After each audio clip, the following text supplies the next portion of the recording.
So I want to give credit to someone that helped me, get through this whole thing about YouTube. I don't know if you know the person. He's a YouTuber, a businessman, and a millionaire. I think from the UK, I think. And there's a way he puts how you better yourself. There's an analogy he used, kind of like a pain analogy, pain and suffering, that whenever you're trying to better yourself, you are going to go through pain. Like it's inevitable. Like there's no way around it. There's no voodoo, chit chat, whatever thing you're going to do, you are going to face pain. And that pain is as a result of you leaving your comfort zone. It's a result of you doing something you're uncomfortable with, doing something you're not used to, do something your body is not used to. And pain is created when effort meets resistance. I think that's why I define it. Pain is when effort meets resistance. You're going to feel pain. And when that effort push through that resistance, it creates like your comfort zone becomes wider. And this was something I learned through his videos, through his long lectures, like not just like 10 minutes, 20 minutes. This was like an hour, 2 hours videos that I watched where he just explained it to you how everything works. Like his own analogy, you just like put it to you and just drill it to you, and I really related to it. And it's kind of like talks about how there are different aspects to your mind, like they are in you, like in your psyche, in your consciousness. There's the you, that's the conscious you, and the subconscious you. The subconscious you is kind of like who you are right now, and then the you want to become someone better, but this subconscious you like doesn't want to die. If you want to become someone better, if you want to improve in yourself, you have to kill this subconscious you and become like kill it, and then like put it, how do I put it? I have to like put it, set it ablaze, and then let it become a new, like a phoenix from the ashes, something like that. And to do this, you have to like actually like go to war with it. You have to have battles with it. You have to fight with it. And there are different weapons that your subconscious have against you. There are different weapons: procrastination, laziness. I think there are a lot of it. Let me read through because I can't really remember most of it. I'll just read you some of mine that I've noticed that I have: pain avoidance, procrastination, rationalization, perfection, work priority, distraction, routine, burnout. Like in terms of procrastination, your subconscious mind will like kind of like trick you into thinking that, oh, I can't do it now because of this thing, so I'll do it tomorrow, I'll do it later, do it this, I'll do it that. Pain avoidance, your mind just starts to create this pain.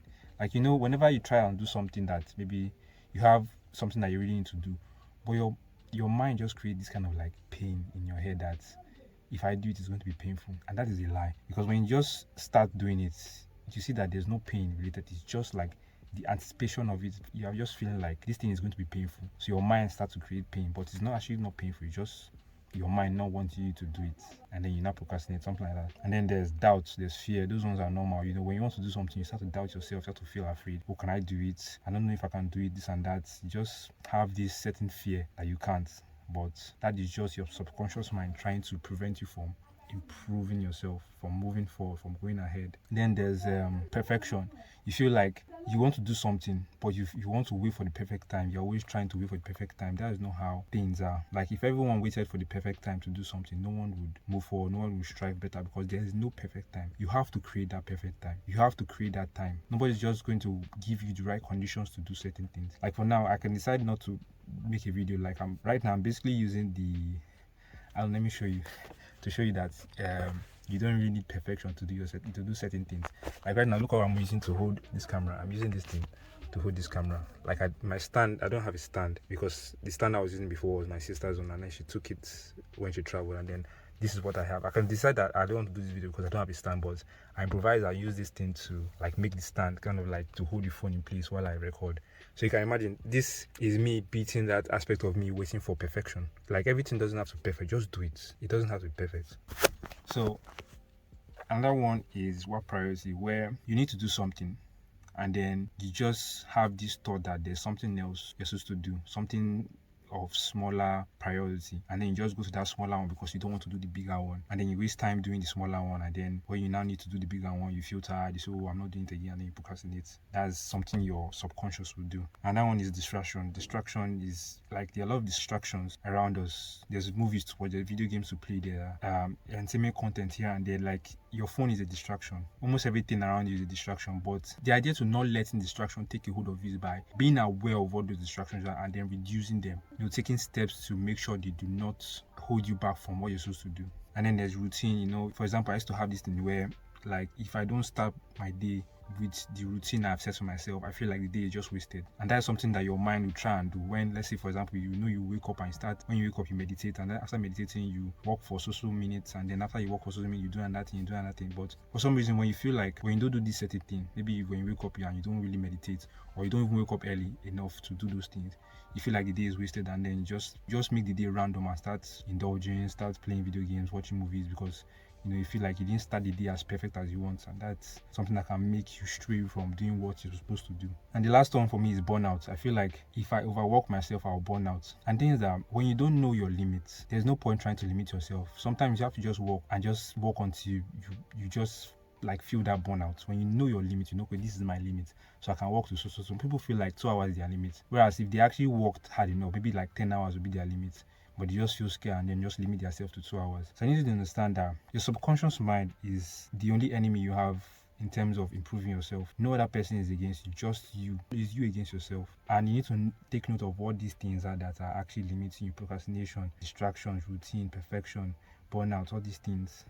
You need to like map them out. You actually need to bring them to your awareness to know that these things are okay. These are the things that are actually limiting me. Because there's this quote by Carl Jung. He said that until you make the unconscious conscious, it will rule your life and you will call it fate. Until you make these things that are weighing you down conscious, it will just rule your life, and you just say that, oh, this is how the world is. This is how everything just against me, this and that, not knowing that you are not aware that these things are the things that are actually holding you back. I hope that makes sense to you, and moving forward, you'll be able to, bring those things to your awareness and try and create ways to limit them from, holding you back and improving yourself. So if you want to reach out to me for a chat or advice, the first link in the description is my WhatsApp. You can reach out to me and we'll just set up a voice call or video call or chat, whatever, and then we'll just talk about whatever issues you have and, try and see what solutions we can bring out for them. All right, until next time.